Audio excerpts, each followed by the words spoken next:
Republik Indonesia sudah dinyatakan tidak ada lagi tahun 2030. Bung, mereka ramalkan kita ini bubar. Pemimpin itu harus memberikan optimisme kepada rakyatnya. Pemimpin itu harus memberi semangat kepada rakyatnya. Meskipun tantangannya berat, meskipun tantangannya tidak gampang. Masa pakai kaos itu bisa ganti presiden? Nggak bisa.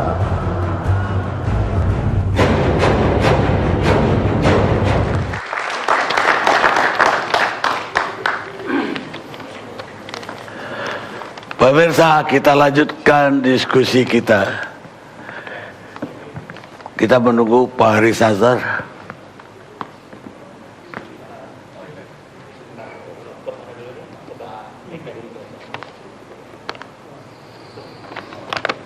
Kalau gitu Pak Effendi Ghazali dulu. Baik. Selamat malam. Assalamualaikum warahmatullahi wabarakatuh. Selamat malam, salam sejahtera buat kita semua, Datuk Karni Ilyas dan semua pemirsa. Malam ini sampai juga kita pada acara berbalas pantun. Ini memang acara hobi kami nih kalau di daerah Sumatera sana. Jadi karena itu pembukaannya pakai pantun juga lah ya. Ini pantun Sumatera beneran nih. Anak perawan bermain burung gelatik. Iya, pantun. Anak perawan bermain burung gelatik. Burungnya pemarah, padahal anak perawannya santun. Janganlah heran, memang ini tahun politik.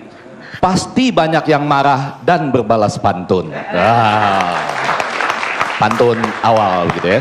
Jadi minggu lalu itu kita lihat, saya pikir dulu minggu lalu itu Pak Prabowo yang tiba-tiba marah-marah, walaupun dicoba benarkan oleh Bang Fadlizon dan Edi Prabowo waktu itu bahwa sebetulnya memang gaya berpidatonya begitu, jadi nggak bisa disebut marah-marah gitu ya. Tapi ternyata sekarang giliran minggu ini kita lihat Pak Jokowi yang marah-marah. Nggak bisa dibilang bahwa Pak Jokowi ini memang begitu terus, nggak kan? Sebelumnya kan nggak pernah seperti ini gitu.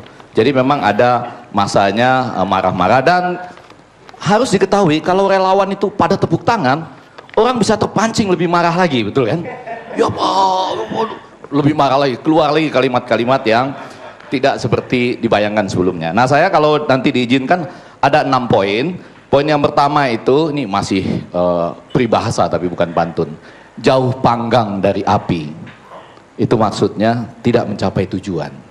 Ya kan? Jadi tidak seperti yang diharapkan. Jadi orang kan memang mengharapkan kalau orang elektabilitasnya itu 60% atau lebih, itu gaya pidatonya pasti nggak kayak gitu. Nggak, ini kalau pantun itu ada sampiran, ada isi, ada pembenaran, ada interpretasi, gitu ya kan. Jadi kalau orang dulu ya, waktu zaman Pak SBY periode pertama memasuki kedua, kan 60% up tuh dianggap elektabilitasnya ya.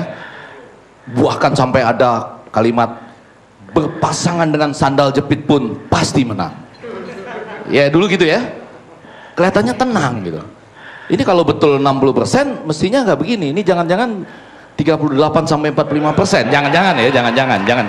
Ini gaya pidato 38 sampai 45%. Terus juga kalau misalnya ada yang bilang ganti presiden, misalnya kan, sebetulnya ditanggapi dengan santai aja. Ganti presiden ditanggapi dengan perpanjang presiden, betul kan?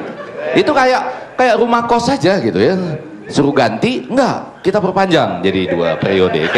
Kira-kira seperti. Dan hashtag 2019 ganti presiden itu dalam ilmu komunikasi politik sah dan konstitusional. Ya. Yang nggak boleh hashtag 2018 ganti presiden. Nah, itu nggak boleh. Itu nggak boleh. Ya, jadi dalam hal itu benar. Nah, yang kedua, saya mulai dengan jauh rasa dari fakta. Oh, kalau ini ada pantunnya. Anak perawan bermain burung jalak suren. Burungnya saya ganti supaya kesannya jangan monoton. Anak perawan bermain burung jalak suren. Burungnya marah, perawannya tidak tenang. Kaos sendirian memang tidak bisa ganti presiden. Tapi kalau dipakai jutaan orang sambil marah, elektabilitas bisa goyang. poin saya adalah masa sama hashtag saja marah gitu. Jangan. Saya nggak tahu nih siapa konsultan komunikasinya saat ini ya. Masa sama hashtag saja marah gitu ya kan? Bikin aja hashtag lain dengan kaos yang jauh lebih menarik. Bu Ria, ya bikin hashtagnya tetap Jokowi. Nah, mulai dari sekarang kaosnya juga jauh lebih baik ya kan. Nanti kita lihat mana yang lebih laku di pasaran. Kurang lebih seperti itu. Iya kan, itu sederhana aja sebetulnya. Jadi jangan sampai bahwa kaos bisa ganti presiden atau bisa memunculkan sesuatu yang luar biasa terjadi. Di Amerika saya lihat betul tuh. Yes we can. Obama kan membuat Afro-American. Nggak pernah bisa dibayangkan Afro-American itu bisa jadi presiden di Amerika. Jadi gara-gara kaos dan gelang, yes we can misalnya ya. Jadi belum tentu yang ini ya, Mardhani Alisera punya belum tentu. Tapi maksudnya peluang itu tuh ada. Nah jadi ada, oh ya nanti banyak contoh-contoh dari pakar kaos dan pakar gelang kita. Nah satu lagi misalnya, tapi ini ya ada sampiran, ada isi, ada pembenaran, ada interpretasi. Yang tentang hutang itu menurut saya menarik gitu. Logika rakyat kecil bisa nangkep loh itu. Saya diwariskan hutang 2.700 triliun. Setiap tahun saya bayar bunga hutang 250. Jadi kalau 4 triliun udah jadi 3.700. Itu entah benar apa salah, tapi rakyat tuh gampang betul loh nangkepnya. Oh ternyata hutang itu karena sisa yang lalu ditambah dengan bayar bunga setiap tahun misalnya. Nanti silakan ya yang ahli hutang yang menjelaskan. Tapi itu jadi gampang ditangkap. Jadi gampang loh dalam konteks tadi ya. Nah sekarang ini yang ketiga, jauh waktu dari masa. Nah, ini soal horse fleet tadi, tulisannya Cole dan Singer ya. Dalam komunikasi politik, bentuk-bentuk yang fiksional itu amat sah sebagai bagian komunikasi politik. Alasannya ada dua. Yang pertama, karena mungkin pada waktu zaman itu tidak mungkin menulis yang fakta lalu disampaikan dalam bentuk buku atau berita gitu. Tidak sedikit kan yang masuk penjara gara-gara itu.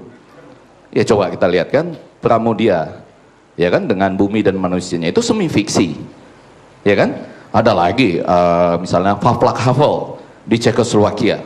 Jadi atau mereka kemudian membuat dalam bentuk-bentuk fiksi itu dan kemudian jadi terkenal juga. Mati ketawa cara Rusia misalnya. Itu kan adalah bentuk bahwa nggak bisa ini kalau disampaikan secara nyata. Nah satu lagi bentuk fiksi yang sampai sekarang masih ada. Ini bukan pantun burung lagi, tapi nyata dan semua tahu. Ya misalnya, namaku Bento, rumah real estate, mobilku banyak, harta melimpah, orang menyambutku, bos eksekutif, tokoh papan atas galanya asik. Ini bukan, ini kan fiksi. Tapi sampai sekarang kita yakin nggak masih banyak Bento? Tuh, masih banyak. Jangan-jangan beberapa Bento aja sudah hartanya sama dengan 100 atau puluhan juta orang miskin di Indonesia misalnya. Tapi ini dibangun dari apa? Dari sesuatu. Nah, kesalahan barangkali pada waktu itu dengan hanya menyebut horse fleet dan 2030. Mungkin perlu menyebut juga beberapa contoh lain dan tidak langsung mengatakan bahwa bangsa Indonesia ini akan berakhir atau akan habis di 2070. Banyak kan contoh-contoh indeks lain, indeks negara gagal misalnya, fail state. Nah, kemudian ini kalau yang ini ada pantunnya. Jauh niat dari fakta. Ini ada pantunnya. Sekarang diganti, jangan perawan. Gadis cantik bermain burung gagak. Nah, kalau perawan nanti kita dimarahin sama yang orang-orang tertentu ya. Gadis cantik bermain burung gagak. Burungnya kaku, tangannya bengkak. Pak Jokowi berfoto dengan Aidit itu pasti hoax. Pasti hoax kan? Jangan ditunggu, segera ditindak gitu. Jadi enggak, itu setuju kan? Setuju kita. Jadi nggak usah tunggu-tunggu. Jadi jangan juga sampai Pak Jokowi marah-marah begitu. Kalau sudah ada fotonya kan Pak Jokowi berfoto dengan Aidit tahun 55 kan nggak mungkin. Jangan tunggu sampai presiden pidato dong. Setuju ya? Pak Mardhani juga setuju ya? Ditindak ya? Ditindak. Nah, tepuk tangan dong. Ini walaupun ganti presiden tapi hoax, setuju tetap ditindak. Poin yang kelima, jauh putusan dari jiwa. Ini pelan-pelan ya, saya bacakan pantunnya dengan pelan-pelan. Gadis cantik bermain burung kakak tua. Ini kok gadis cantik melulu. Enggak apa-apa, ini lebih enak kalau pantun tuh lebih enak Kalau dengan. ini hobinya gadis cantik. Iya, benar. Hobinya gadis Protes cantik aku. dan perawan.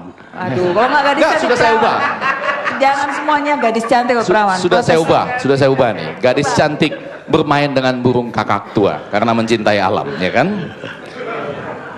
Tangannya kesenggol, burungnya pindah-pindah. Salah satu pemantik memang putusan MK. Kalau presidensial thresholdnya 0, pantunnya pasti tidak banyak marah-marah. Betul nggak? Betul. Ini saya dalam posisi menunggu nih. Laporan saya tentang Hakim Konstitusi ke Dewan Etik MK mudah-mudahan diputus minggu depan. Di situ batu uji saya hak pemilih sama sekali tidak pernah disinggung oleh putusan tentang Rhoma Irama itu. Coba buktikan di halaman mana ada yang hak pemilih. Bahkan saya di situ disebutkan pemohon adalah anggota partai politik yang mengajukan ketua umumnya yaitu Haji Rhoma Irama sebagai calon presiden. Mana pernah saya jadi anggota partainya Rhoma Irama, ya kan? Itu ya mudah-mudahan ada putusan MK yang baik soal itu. Nah, yang keenam nih jauh lebih penting daripada sekedar marah-marah Pak Jokowi dan Pak Prabowo. Judulnya adalah Jauh Harapan dari Pilihan. Nah, ini ada pantunnya. Ini kalau ini ada pantunnya beneran ini ya, nggak salah. Gadis cantik bermain burung nazar. Senyumnya meringis, dikasih selotip. Kalau berpolitik jangan kasar-kasar. Politik itu dinamis, siapa tahu ada calon alternatif. Nah, betul kan? Iya dong, jangan langsung Jokowi Prabowo berbalas pantun terus marahnya gitu. Siapa tahu nanti muncul calon alternatif. Betul kan? Itu yang sedang kita tunggu dengan calon alternatif, misalnya putusan MK lebih bagus. Nah, saya akan mengakhiri ini dengan pantun juga. Ini jangan ini ya, jangan gadis lagi ya. Jangan gadis lagi, protes. Ya, protes ya. Jangan janda juga, nanti lebih banyak lagi yang protes. Pemudi berambut indah. Pemudi berambut indah. Pemudi berambut indah bermain burung cendrawasih. Saya pelan-pelan. Pemudi berambut indah bermain burung cendrawasih. Saya mohon maaf kalau ada yang salah. Cukup sekian dan terima kasih.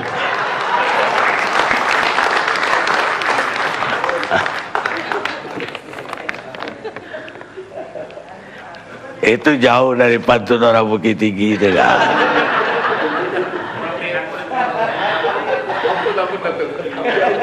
Dia orang Bukit Tinggi, Bu. Tapi pantunnya ngawur. Sampirannya mana?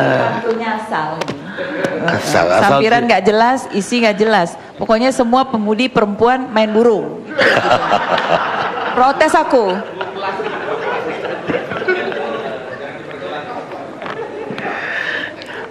Aris Azhar, Direktur Lokataru.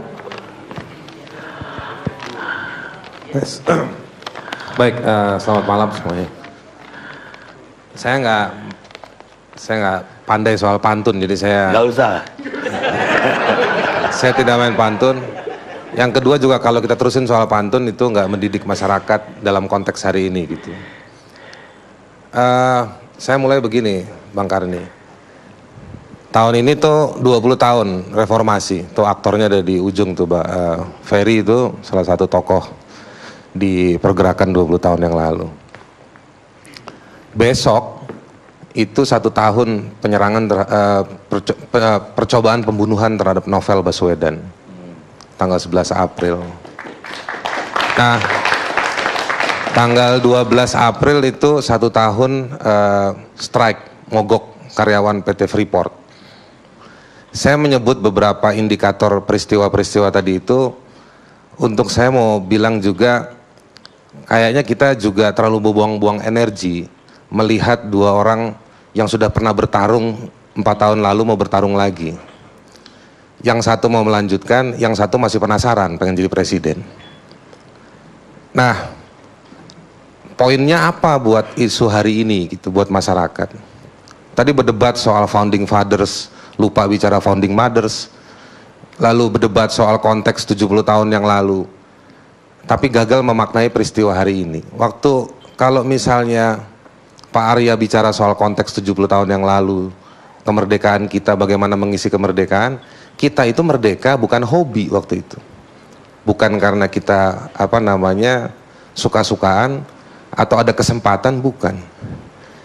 Indonesia itu menjadi negara, menjadi sebuah republik karena waktu itu sudah ingin menarik garis batas pada apa yang disebut dengan kebiadaban penjajahan itu sendiri, penghisapan, penghidapan dan lain-lain. Kita memaknai kemerdekaan yang lebih dari 70 tahun lalu itu sekedar sebagai sebuah patokan-patokan saja. Hari ini gagal dimaknai. Bicara kemerdekaan, bicara soal independensi, hari ini kita memang independensi. Mungkin saya tidak mau masuk ke apa yang disebut sama Pak Prabowo ya. Tapi tadi saya menyebut ada peristiwa novel saja gagal diselesaikan. Ada intervensi asing, nggak ada. Jadi nggak usah sibuk-sibuk pakai buku yang tebal tuh Pak Fadlizon. Bahwa saya mau bilang bahwa buku itu penting, betul. Tapi yang depan mata, Anda semua nggak ada yang bicarakan. Ya, Komisi 9 ketemu manggil Freeport, manajemen Freeport. Saya tidak diundang tapi saya ngotot datang. Dan dalam forum itu 1,5 jam pertama tidak ada yang bicara soal masalah 8.000 orang yang di PHK. Padahal mereka sedang mogok. Pak Fadlizon, ya, kalau tadi itu misalnya versi pemerintah sudah kirim surat karyawan berulang-ulang ke menterinya Hanif Dakiri yang sibuk main band tapi nggak ada respon. Ya. Kita kirim surat ke Pak Jonan SDM karena di Undang-Undang Minerba juga dibilang ada satu pasal bahwa bisnis tambang itu juga harus memperhatikan soal karyawannya, tenaga kerjanya, tidak direspon. Tapi yang oposisi, Pak Fadlizon, waktu dia duduk di VIP, saya duduk di belakang di pesawat. Pak Fadlizon berangkat ketemu sama Freeport di atas, turun ke bawah nginep 1 malam, ketemu dengan karyawan juga tidak. Poinnya apa? Yang berposisi maupun yang oposisi nggak ada yang bicarain soal rakyat, nggak ada yang bicarain soal penderitaannya masyarakat, ya.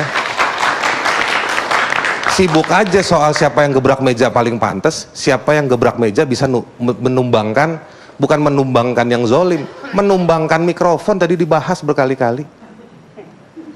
Buat saya kayak begini, jadi terus kita, mohon maaf Pak Karni juga membuka ruang ini. Tapi buat saya kita buang-buang energi membahas soal gimmick-gimmicknya orang yang mau jadi penguasa. Orang yang mau jadi penguasa, menguasai tidak masalah-masalahnya. Gitu. Ada orang udah mau mati, ada orang yang di Freeport itu 40 lebih, anak-anak putus sekolah, 18 orang mati gara-gara BPJS-nya dibunuh, dipotong begitu saja oleh perusahaan dan juga BPJS yang tetap diam. Gitu. Ada ratusan bahkan ribuan pensiunan BUMN yang pensiunnya tidak dibayar, itu nggak dibahas. Nah, jadi menurut saya ini yang concern ini yang sebetulnya masyarakat itu tunggu-tunggu. Masyarakat akhirnya hari ini sangat pragmatis. Yang mau jadi calon caleg, DPRD, DPR, coba ditanya punya duit berapa buat bayar kita. Bahwa mereka mengharapkan bahwa 5 tahun ada perubahan, enggak tuh. Di pemilihan yang kemarin 2014 ada ibu-ibu yang dia bilang di media, saya coblos semuanya karena semuanya ngasih duit sama saya. Dan menurut saya secara kontraktual betul caranya dia begitu. Jujur ya. Jujur. Nah makanya itu akhirnya yang terjadi. Karena masyarakatnya sudah sangat pragmatis, bukan pragmatis lagi, udah sangat pragmatis. Dia nggak mikirin soal 5 tahun, dia cuma mikirin duitnya bisa dipakai nggak buat nyayur besok misalnya. Ya kan? Nah, cara-cara yang seperti ini yang menurut saya akhirnya dipakai oleh banyak. Saya juga punya banyak orang yang mau jadi temen, yang mau maju partai A, partai B. Gitu. Ya kan? Cerita juga butuh duit segini nih bro, butuh duit segini nih sob. Gitu. Akhirnya memang caranya yang dikembangkan seperti itu. Makanya akhirnya pertarungan politik soal posisi dan oposisi menurut saya nggak menarik. Karena posisinya sama-sama tidak mengakomodir aspirasinya masyarakat. Bahwa bapak-bapak ini, Bang Akbar saya tahu betul dia orang yang sangat gigih kalau ke lapangan. Tapi temuan-temuan Bang Akbar itu habis di RDPU. Koreksi saya Bang kalau saya salah. Siapa yang mengawal perubahan tindakan, perubahan kebijakan di level kementerian, level institusi, komisi-komisi negara? Semua ngeklik, mau masuk komisi negara A, berteman dapat dukungan dari ini, fotonya ini dipajang, nanti rame, ngelobi ke DPR supaya ini bisa masuk dan lain-lain. Jadi akhirnya sibuk, komunitas politik ini sibuk dengan bagaimana cara ngongkosin dirinya dan mengongkosi praktek kerjanya mereka. Yang dalam ongkos praktek kerja mereka itu misalnya mengambil isu A supaya tetap populis, mengambil isu B supaya tetap dapat perhatian dari ini, ambil posisi ini supaya nggak ngeganggu presiden atau kantor-kantor di sekitar presiden yang ada 3 itu, Seknek, Seskap maupun KSP. Jadi menurut saya sudah sangat memuakkan kebohongan-kebohongan yang ada di level negara. Pak Fadlizon, Ferry, ini teman-teman yang ada di oposisi. Tapi pada hal-hal tertentu, oposisi ya sama aja posisinya. Tidak ada yang merespon. Dikapitalisir isu-isu rakyat hanya untuk ngantemin negara. Negara belanja juga shopping. Mohon maaf, Pak Arya ya. Semua teori Anda baik. Tapi kalau ujungnya presiden cuman naik motor dari sana ke sini dan lain-lain, ada orang yang lagi menderita. Sebentar. Ada orang yang lagi menderita, sedih ngeliat presidennya kayak begitu. Pendukungnya Jokowi senang. Lihat tuh presiden gue. Ya kan? Cuman butuh 2 rodanya bisa digas. Kalau Prabowo butuh kaki 4 kuda. Misalnya kayak gitu. Tapi masalah kita, mereka nuntut bagaimana merespon. Saya suka kadang-kadang nasihatin mereka. Saya kadang-kadang sebenarnya jadi Jokower juga. Udahlah, nggak usah. Presiden nggak ngebeli, nggak perhatiin isu kalian. Kalau kalian loncat dari lantai paling atas Monas, baru mungkin dilihat. Ada ibu-ibu yang demonstrasi tiap hari Kamis depan istana. Itu nggak pernah dijambangi. Ya kan? Tapi begitu yang namanya Rizik Sihab bawa ribuan orang, baru datang presiden. Apakah orang yang menderita harus bawa ribuan orang? Saya bicara seperti ini, saya tahu hak asasi manusia makin tidak populis di para politisi. Tapi kalau mau ngomongin yang satu berdebat bahwa cinta Indonesia dengan cara mengkritik, yang satu lagi bilang bahwa kita butuh persatuan Indonesia, kita sebagai negara butuh konstitusi. Inggris tidak punya konstitusi tertulis, tapi Inggris mengakui bahwa dia punya nilai-nilai konstitusi yang dipakai bernegara. Kalau kita butuh konstitusi, coba Anda lihat lagi konstitusi. Semua politisi bicara konstitusi, itu bicara soal power sharing, power distribution. Tapi tidak ada orang yang baca konstitusi, setengah isi konstitusi itu isinya hak asasi manusia. Tapi ketika pasal-pasal dalam konstitusi diinjak-injak, nggak ada yang mau bela. Bicara pergantian ketua MK, ada yang ngelobi protes. Bicara soal pencalonan, itu mandat konstitusional. Hashtag dibahas dalam pendekatan konstitusional, boleh, saya juga sepakat. Tapi ketika setengah isi konstitusi itu diinjak-injak, itu nggak ada yang mau bicara. Nah, saya tahu bahwa ini eranya era informasi dan era media, kampanye. Ya, tapi ya mbok, kalau kata orang Jawa bilang ya mbok, tega-teganya isinya dikosongin. Ya kan? Jadi beli brandnya aja semua. Yang mau beli kontennya siapa? Kalau ada perdebatan bahwa 2030 Indonesia bubar, saya tuh khawatir ya. Bukan 2030, jangan-jangan hari ini kita udah bubar sebagai bangsa. Coba Anda ingat lagi, bangsa dan negara beda. Lihat konvensi Montevideo, soal bagaimana negara itu harus berdiri. Ada batas negara, ada wilayah, ada rakyatnya. Seperti itu aja, nggak susah. Karena komunitas internasional juga nggak bisa bikin ukuran yang rigid, karena itu sesuai kebutuhan masing-masing. Dijawabnya lewat konstitusi. Jadi kalau cuma sekedar bahwa kita punya lambang negara, kita berpemilu, kita harus punya presiden, insya Allah kita ini negara. Tapi tujuan negara udah nggak ada. Jadi nggak perlu nunggu 2030.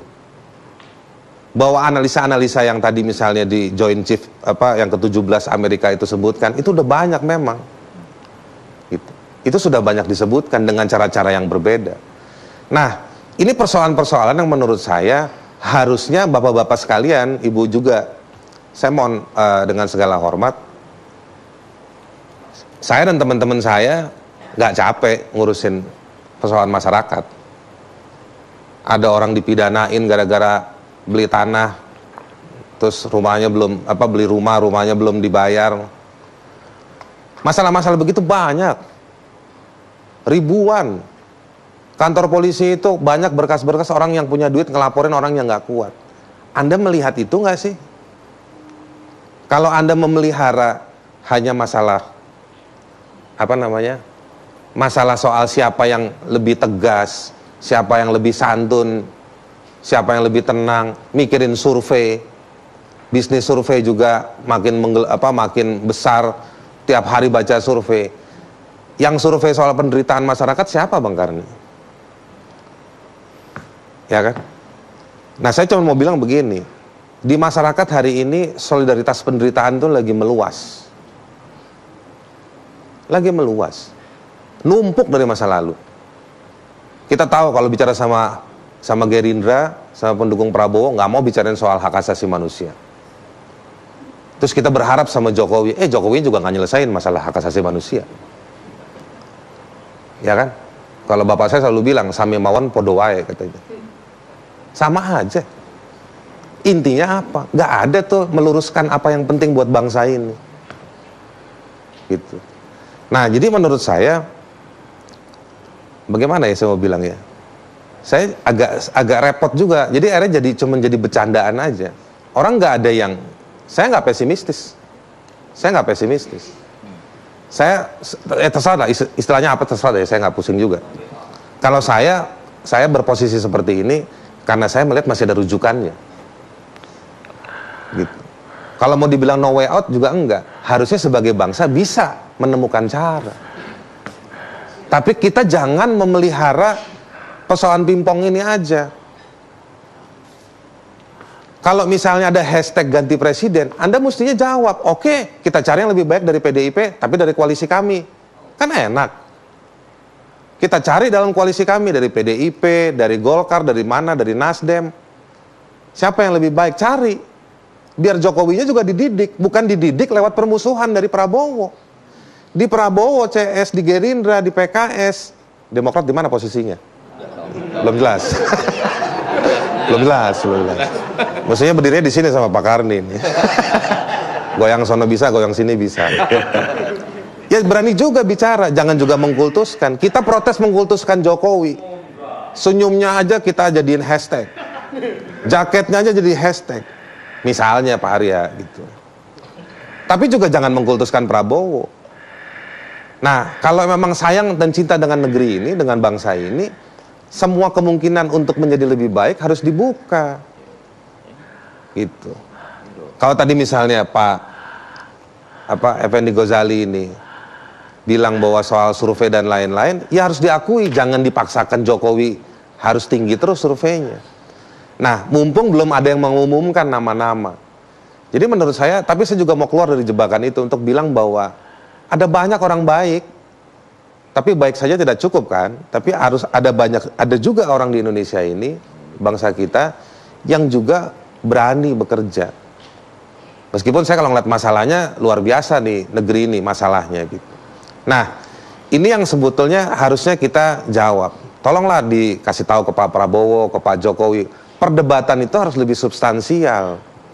Itu satu. Yang kedua, memang waktunya tinggal dikit, tapi substansinya juga harus turun dan jalan bekerja. Siapa yang ngawal masalah-masalah di bawah? Bicara soal hutang. Bapak-bapak tahu kan? Bapak-bapak kan yang ngebahas soal undang-undang aset negara kan? Undang-undang perampasan aset. Bapak-bapak bisa cerita nanti begitu megang mikrofon. Berapa perampasan aset dari penegakan hukum yang tidak atau belum dikembalikan ke kas negara? Lebih dari 140 triliun. Bisa diolah nggak tuh Pak Arya? Bisa. Aset itu, bukan uang. Gedung, tanah. Bapak ingat DLC Taurus? Soal kebunnya. Sudah dieksekusi belum sama negara? Berapa produksi sawitnya? Ini contoh aja. Mari kita sekarang membahasnya, berbicaranya lebih substansial, menguji. Dan nggak usah takut buat yang pendukung Jokowi. Tinggal balikin. Memang kalau Prabowo jadi presiden, Prabowo bisa nyelesain masalah-masalah yang lebih detail. Kalau berdebatnya hanya soal ketegasan, berdebatnya soal paradigma yang sangat menggunakan bahasa yang eufemistik, penghalusan bahasa. Dan kadang-kadang mohon maaf, pada Jokowi saya melihat banyak silapstik bahasa. Gak ada yang ngebahas soal detail-detail itu. Sekali lagi semuanya akhirnya berujung berebutan rating dengan sinetron. Ini kan sinetron semua. Kalau buku tadi yang dikutip Prabowo itu misalnya fiksi dengan rujukan-rujukan data ilmiah, dibahasakan dengan cara bahasa bento, Soeharto diganti bento. Kalau ini fiksi-fiksi tanpa referensi. Kalau pilot dibilang mengawang-awang, tapi itulah space-nya pilot. Dia memang tugasnya terbang. Tapi kalau fiksi tanpa referensi, dia out of nowhere. Nah, sampai di situ sebetulnya bukan bangsa, bukan para petinggi, tapi rakyat yang sudah di depan mata melihat sebenarnya republik ini tidak ada gunanya buat mereka. Iya. Begitu. Bukan pendukung partai rakyat. Bukan rakyat yang mendukung partai. Saya bicara rakyat yang dimenderitakan, yang pensiunnya tidak dibayar, yang BPJS-nya dipotong. Ya kan? Bagaimana Anda pikirkan bagaimana menjemput mereka, Pak Arya? Yang ibu-ibu anaknya dibunuh, ditembak 20 tahun lalu. Yang berjuang bersama Ferry. Kalau Ferry menuntut adanya penuntasan pelanggaran HAM, itu bukan karena Ferry anggota partai, itu karena dia memang hutang sejarah. Republik ini ketika bicara demokrasi, hutang sama orang-orang, anak-anak muda yang dibunuh pada 20 tahun lalu, orang yang dibakar hidup-hidup 20 tahun lalu. Bagaimana kita menyelesaikannya? Sekali lagi saya kutip, saya pernah berdebat sama Fadlizon 4 tahun lalu ketika mau pemilu. Tapi hari ini kan kita lihat masalah pelanggaran HAM itu bukan cuma masalahnya Gerindra yang tidak mau diutak-atik isu itu, tapi masalah partai hari ini dan penguasanya juga nggak mau menyelesaikan masalah itu. Dan buat Demokrat dikit, termasuk Demokrat juga nggak mau nyelesain.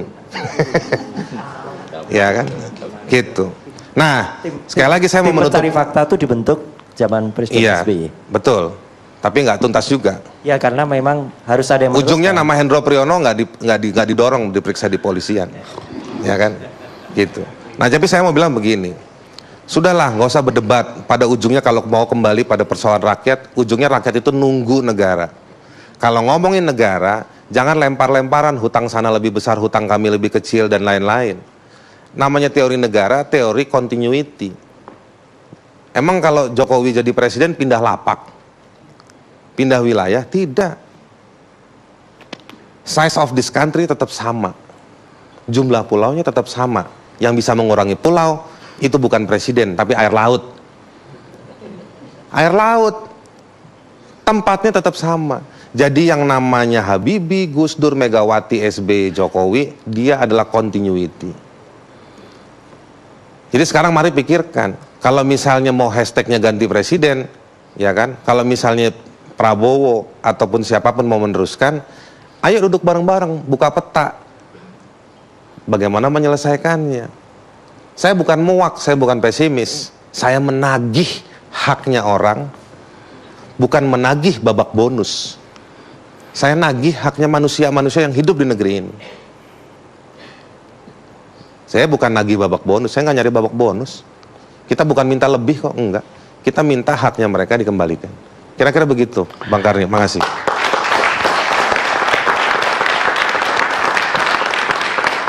Saya mau jawab Aris kalimat pendek. Karena yang dia minta hampa untuk dicapai. Kenapa? Karena politik itu akan menentukan siapa nanti yang akan memiliki kekuasaan, bukan yang memiliki kebenaran. Paul Krugman, ekonom Amerika. Kita rehat sejenak.